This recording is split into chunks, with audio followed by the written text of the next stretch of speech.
Au début était le CPU. Le processeur était la pièce à tout faire dans un ordinateur. Gestion de l'OS, des périphériques, de faire tourner les programmes et aussi de l'interface graphique. Alors les processeurs de l'époque étaient capables de gérer tout ça parce que les utilisations habituelles de l'ordinateur de l'époque incluaient des activités telles que le traitement de texte, la comptabilité, la programmation et le gaming de l'époque. Mais bientôt les interfaces graphiques deviennent plus colorées et plus complexes et en plus de pouvoir ajouter de la couleur au texte, on peut désormais faire du vrai gaming. C'est le tout début des FPS et même donc du gaming compétitif. Et qui dit compétitif dit besoin d'ordinateurs qui sont relativement gourmands en ressources. Tout à coup, les CPU ne suffisent plus à tout faire. Mais c'est pas de leur faute, ils n'ont pas été conçus pour ça à la base. Pas de problème, les industriels vont développer des cartes graphiques pour ordinateurs. Ces cartes qui existaient déjà sur d'autres types d'appareils comme les bornes d'arcade vont donc s'occuper exclusivement de générer les images qui seront ensuite affichées à l'écran. Ce qui permet donc de libérer le CPU qui peut s'occuper d'autres tâches qui sont moins ingrates. Débute alors une course effrénée entre plusieurs noms qui vont tenter de conquérir le marché des cartes graphiques. Nvidia n'existe pas à ce moment. Les futurs fondateurs d'Nvidia sont encore en train de faire leur gamme chez des noms légendaires de l'IT comme LSI Logic, Sun Microsystems, AMD ou encore HP. Et ce n'est qu'une fois leur entraînement respectif terminé que...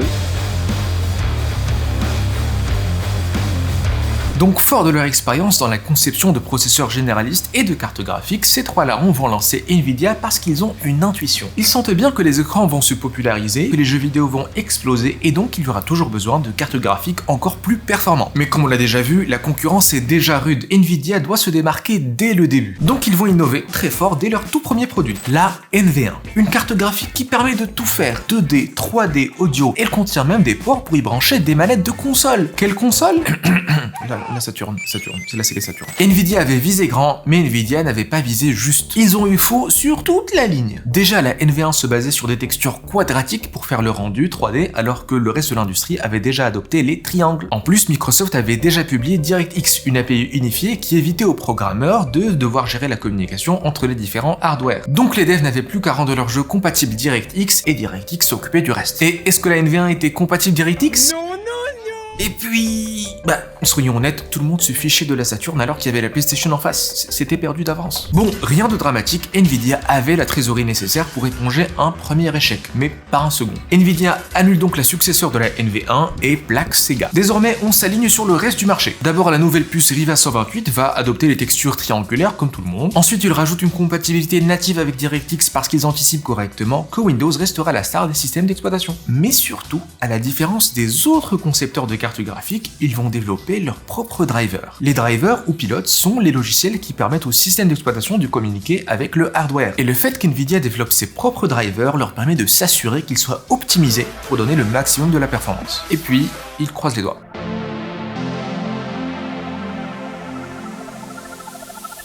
Je sais, il n'y a pas de suspense. Nvidia réussit son pari. La Riva 128 performe mieux que certaines cartes standards sur le marché, comme la ATI Rage 128, et tient même tête à la carte graphique la plus performante du marché à l'époque, la Voodoo 2 de 3DFX. Je fais semblant de connaître tous les noms, mais j'avais 2 ans à l'époque. Les ingénieurs d'Nvidia sont fiers, les investisseurs sont rassurés, et donc Nvidia continue sur sa lancée. Il s'allie à TSMC, les spécialistes mondiaux de la fabrication de semi-conducteurs, pour avoir des puces encore plus performantes. Et il continue de grignoter des petites parts de marché et à se rapprocher du leader 3DFX. Leader qui, clairement, ne va pas se laisser faire, mais comme 3DFX ne parvient pas à tenir le rythme d'innovation d'Nvidia, ils vont devoir les ralentir d'une autre manière. Oui, noyez-moi Nvidia sous les procès. Ils vont voir ce qu'il en coûte de s'attaquer à un vrai leader.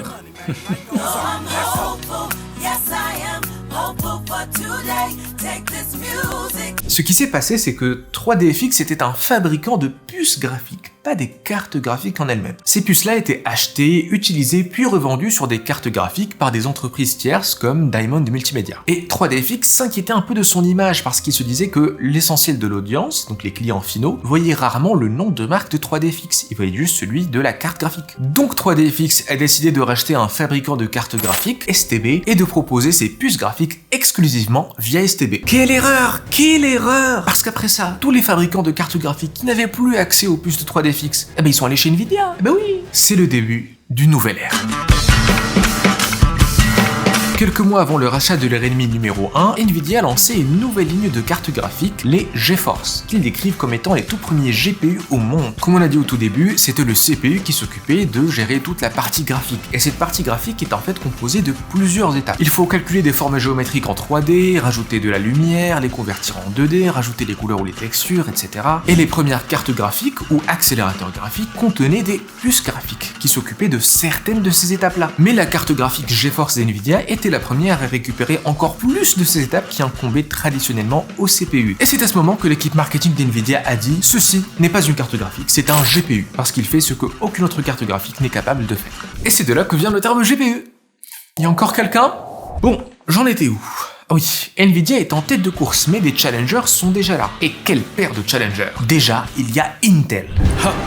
Je suis Intel, leader incontesté des CPU, et je viens te détrôner Nvidia. Dis-moi, à quelle fréquence est-ce que tu sors tes produits?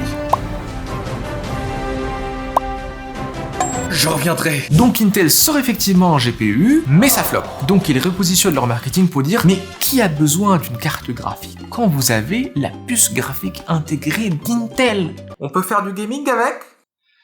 C'est beaucoup moins cher. » Et puis il y a le deuxième challenger, celui qui va vraiment poser problème à Nvidia, ATI Technologies. Chaque belle histoire a sa rivalité légendaire. Apple a Android, Intel a AMD et Nvidia avait ATI Technologies. ATI Technologies, qui a été fondée presque 10 ans avant Nvidia, s'était fait dépasser en termes de performance, de part de marché et d'innovation par leur jeune rival. Et ça pique. Nvidia avait clairement le lead dans le début des années 2000 jusqu'à ce que ATI sorte la 9700 Pro en 2002 pour leur shipper la couronne. Nvidia rétorque avec ses propres modèles et les deux rivaux se livrent une bataille féroce dont le grand gagnant est, nous. C'est toujours les clients qui sont gagnants quand plusieurs entreprises se font concurrence parce que ça les oblige à la fois à innover tout en maintenant des niveaux de prix raisonnables. Mais pour tenter de prendre définitivement l'ascendant sur Nvidia, ATI Technologies va faire l'ultime sacrifice. Ils vont se faire acheter par AMD. Excellent move pour ATI Technologies dont les investisseurs nageaient désormais dans l'argent, et move plutôt mitigé pour AMD qui faisait un peu sa crise d'ado et qui a clairement surpayé ATI Technologies. Mais bon,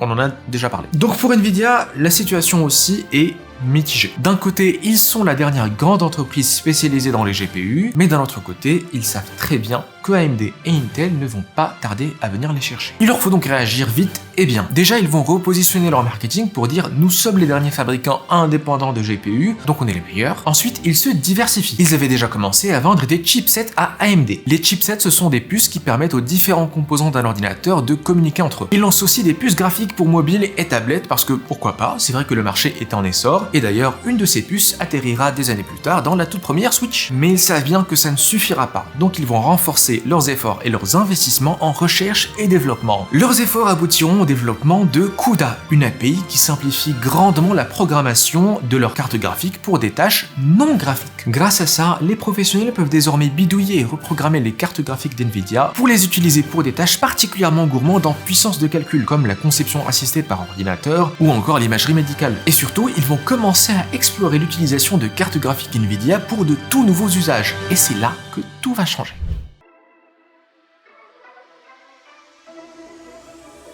Depuis le début, Nvidia c'est d'abord le gaming, mais l'avènement de CUDA a tout changé. Ils remarquent que leurs cartes sont particulièrement efficaces pour le machine learning, une manière pour un programme d'ingérer des données, d'identifier des patterns et de commencer à formuler des décisions. En bref, c'est un peu la base de nos modèles d'IA modernes. Nvidia creuse donc le filon et commence à proposer des outils qui sont dédiés à l'optimisation de leurs cartes graphiques pour les usages de machine learning. Et ça marche tellement bien qu'ils vont désormais sortir des lignes de cartes graphiques qui sont dédiées pour l'IA. Et juste comme ça, voilà Nvidia lancé dans le business du cloud. Maintenant, au lieu d'acheter des cartes graphiques Nvidia, les professionnels peuvent juste louer les serveurs fabriqués et optimisés par Nvidia. Et ça leur fait des rentrées d'argent monstres, à tel point qu'ils vont lancer encore plus de trucs autour de l'IA. Apporter l'IA aux véhicules autonomes, ils sont déjà dessus. Faire du machine learning directement sur les capteurs IoT, drones et autres appareils sans avoir besoin de rapatrier les données jusqu'à leur data center, ils savent faire aussi. Tout ce qui est calculateur haute performance qui sert au développement de médicaments, de séquençage de génome humain et d'autres tâches de supercalculateurs, vous l'avez deviné, ils sont déjà en train de le faire. Là Là où Nvidia est très bon, c'est que non seulement leur hardware est excellent, mais ils se démarquent surtout par leurs outils et la programmabilité de leurs appareils. Oui, j'oubliais, mais quitte à avoir leur propre data center, Nvidia va aussi lancer sa propre offre de cloud gaming.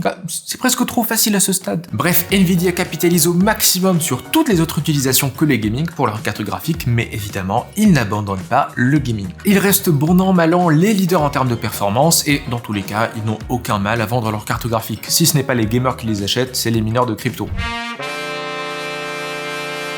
Tous ces succès font que la valorisation d'Nvidia va progresser jusqu'à atteindre le cercle très fermé des entreprises valant 1 trillion de dollars. Au-delà de ce montant un peu irréel, cette valorisation démontre surtout que les investisseurs sont et restent optimistes par rapport à l'avenir d'Nvidia. Cependant, chaque domaine dans lequel Nvidia s'est lancé représente un front sur lequel ils peuvent se faire attaquer, et les ennemis ne manquent pas. Sur le front des cartes graphiques, Nvidia continue de se faire plaisir en proposant les meilleures cartes graphiques du marché et en plus à un prix défiant toute concurrence, à la hausse. Heureusement, le rival historique AMD leur oppose une formidable résistance, surtout sur l'entrée et le moyen de gamme, mais ils ont aussi un autre atout dans leur manche. Le fait qu'AMD fabrique aussi ses propres CPU fait qu'ils peuvent optimiser le couple CPU-GPU pour bénéficier de synergies que Nvidia ne peut pas proposer. Preuve en est, le supercalculateur le plus puissant au monde à date utilise des CPU et des GPU AMD. Ah oui, et il y a aussi Intel qui a tenté un retour sur le marché des cartes graphiques dédiées, mais vu les performances, je pense que ce front-là va bien tenir. Sur le front de l'IA, la domination sur le secteur du machine learning est quant à elle menacée par un autre mastodonte, Google. Google a lancé son propre type de processeur, le TPU, qui est spécifiquement dédié aux tâches de machine learning et est donc plus performant